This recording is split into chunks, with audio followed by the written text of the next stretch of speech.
Hi, fifth graders. We're ready to read more out of the crossover. Today we're going to be starting on page 121 with the page that says the main reason I can't sleep.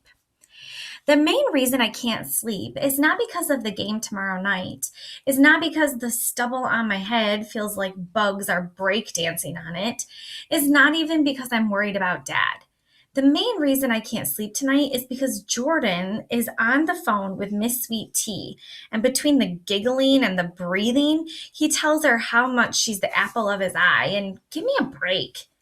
I'm still hungry, and right about now, I wish I had an apple of my own. This one's called Surprised. I have it all planned out. When we walk to the game, I will talk to JB man to man about how he's spending way more time with Alexis than me and Dad. Except when I hear the horn, I look outside my window and it's raining. And JB is jumping into a car with Miss Sweet Tea and her dad, ruining my plan. Next one is called Conversation. In the car, I ask Dad if going to the doctor will kill him. He tells me he doesn't trust doctors, that my grandfather did, and look where that got him. 6 feet under at 45. But Mom says your dad was really sick, I tell him, and Dad just rolls his eyes.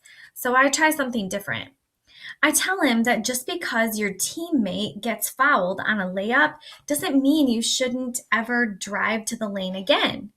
He looks at me and laughs so loud we almost don't hear the flashing blues behind us. Flashing blues, a cop car, right? Game time, 6 o'clock p.m. At 5:28 p.m., a cop pulls us over because Dad has a broken taillight. At 5:30, the officer approaches our car and asks Dad for his driver's license and registration. At 5:32, the team leaves the locker room and pregame warm-ups begin without me. At 5:34, Dad explains to the officer that his license is in his wallet, which is in his jacket at home.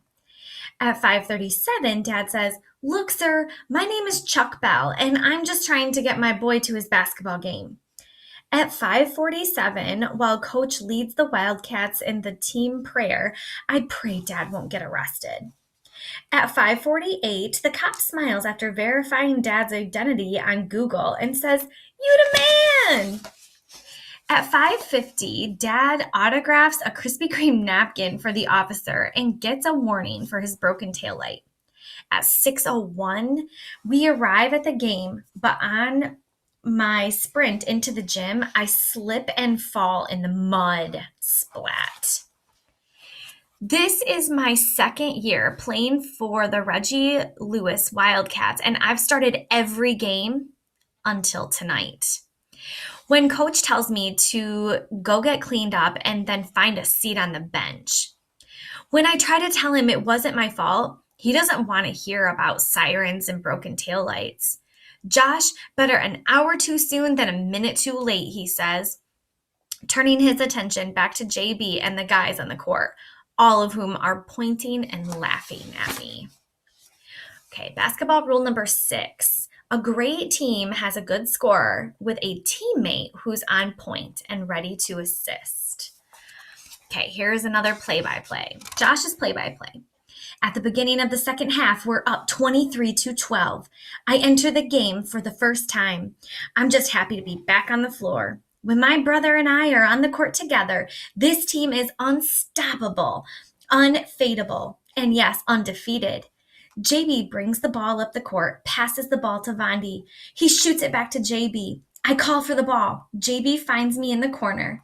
I know y'all think it's time for the pick and roll, but I got something else in mind. I get the ball on the left side. JB is setting the pick. Here it comes. I roll to his right. The double team is on me, leaving JB free. He's got his hands in the air, looking for the dish from me.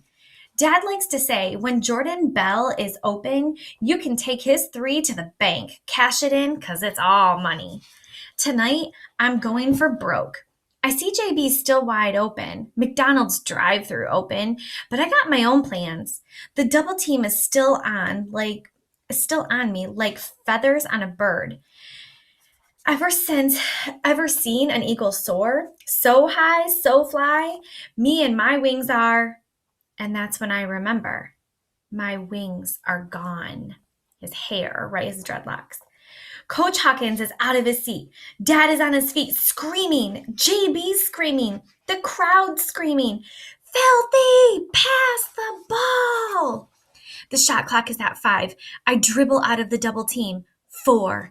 Everything comes to a head. 3. I see Jordan. 2. You want it that bad? Here you go. 1. Before today, sorry, let me try this again. Before is the title. Today, I walk into the gym covered in more dirt than a chimney. When JB screams, "Filthy's McNasty," the whole team laughs, even coach. Then I get benched for the entire first half for being late. Today, I watch as we take a big lead and JB makes 4 threes in a row. I hear the crowd cheer for JB, especially mom and dad. Then I see JB wink at Miss Sweet Tea after he hits a stupid free throw. Today, I finally get into the game at the start of the second half. JB sets a wicked pick for me, just like Coach showed us in practice, and I get double teamed on the roll, just like we expect. Today, I watch JB get open and wait for me to pass. Instead, I dribble, trying to get out of the trap, and watch as Coach and Dad scream for me to pass. Today, I plan on passing the ball to JB, but when I hear him say, "Filthy, give me the ball!" I dribble over to my brother and fire a pass so hard it levels him. The blood from his nose still shooting long after the shot clock buzzer goes off. So all that frustration, that tipping point that he reached, it kind of boils over in the middle of the game. And that brings us to the third quarter. So we will stop here. Thanks for joining me.